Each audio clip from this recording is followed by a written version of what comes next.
Hello, नमस्ते साथियों। मैं आज एक नए टॉपिक के साथ आपके साथ रूबरू हो रहा हूँ। इस टॉपिक का नाम है पंचशील। यह पंचशील सिद्धांत के नाम से भी जाना जाता है या पंचशील समझौते के नाम से भी जाना जाता है। यह जो सिद्धांत है इसको 1954 को लाया गया था। इसके जो प्रवर्तक के तौर पे जाने जाते हैं वो है जवाहरलाल नेहरू। क्वेश्चन पूछा जाता है कि पंचशील सिद्धांत के प्रवर्तक कौन है, तो जवाहरलाल नेहरू है। ये पंचशील सिद्धांत जवाहरलाल नेहरू और चाउ लाई के मध्य हुआ था। उस समय जो जवाहरलाल नेहरू थे वो पहले प्रधानमंत्री थे भारत की तरफ से, तो चाउ जो एन लाई थे वो चीन के पहले प्रधानमंत्री थे। तो यहाँ से आपको एक क्वेश्चन मिल रहा है कि चीन के पहले प्रधानमंत्री का क्या नाम था। तो चीन के जो पहले प्रधानमंत्री का नाम था वो चाउ एन लाई था। ये जो संधि हुई थी दोनों के में समझौता हुआ था, जो पंचशील समझौते के नाम से जाना जाता है, वो तिब्बत को लेकर हुआ था। इस समझौते के तहत क्या हुआ था, तिब्बत को चीन का क्षेत्र मान लिया गया था कि हाँ वास्तव में जो तिब्बत है वो चीन का क्षेत्र है।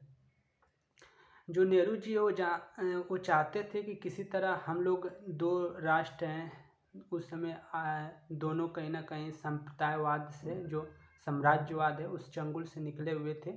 तो नेहरू जी द्वारा ये सोचा जा रहा था कि हम इस समझौते के माध्यम से एक दूसरे का मित्र बन सकते हैं और एक दूसरे के लिए सपोर्ट का काम कर सकते हैं।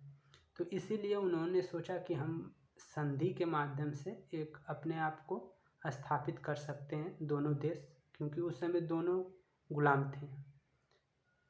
जब 1947 में भारत आज़ाद हुआ था, 1949 में आपका चाइना आज़ाद हुआ था।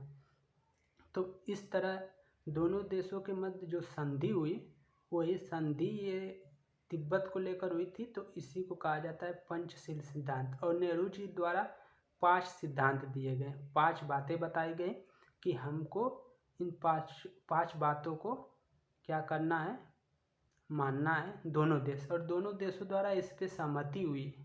और ये संधि एक प्रकार से 29 अप्रैल 1954 को हुआ।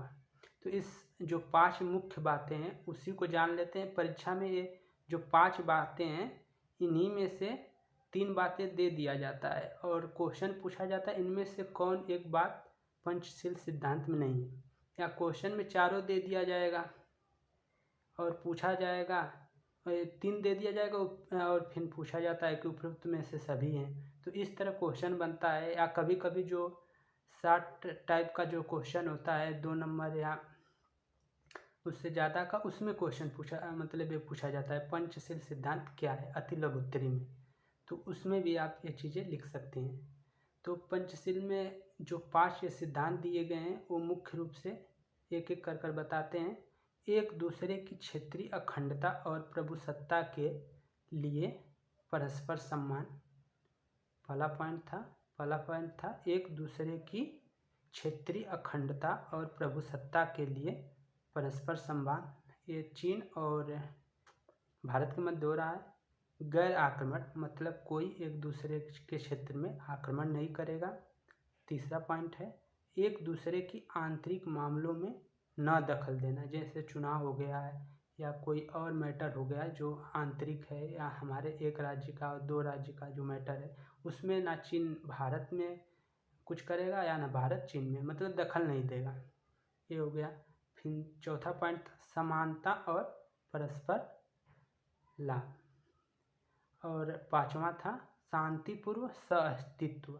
इसमें शांतिपूर्वक सहअस्तित्व का मतलब होता है कि हम लोग एक दूसरे के अस्तित्व को शांतिपूर्वक बनाए रखेंगे। जैसे कि अगर हम दोनों अच्छे से, दोनों पड़ोसी राज्य थे मेन रूप से, तो ये था कि दोनों क्या थे, पड़ोसी राज्य थे, और इसलिए नेहरू जी द्वारा दोनों देशों में चाह रहे थे कि मित्रता बनी रहे, और ये 5 सिद्धांत दिए गए थे।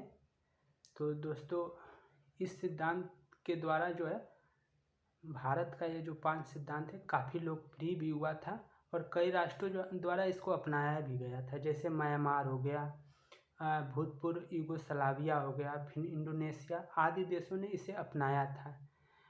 पंचशील सिद्धांत और एक सिद्धांत आता है गुटनिरपेक्ष आंदोलन के बारे में हम कभी चर्चा करेंगे, वो भी इसी कड़ी में एक अहम हिस्सा है हमारे जो विदेश नीति उसमें। तो पंचशील सिद्धांत के बारे में बस इतना है। थैंक यू दोस्तों।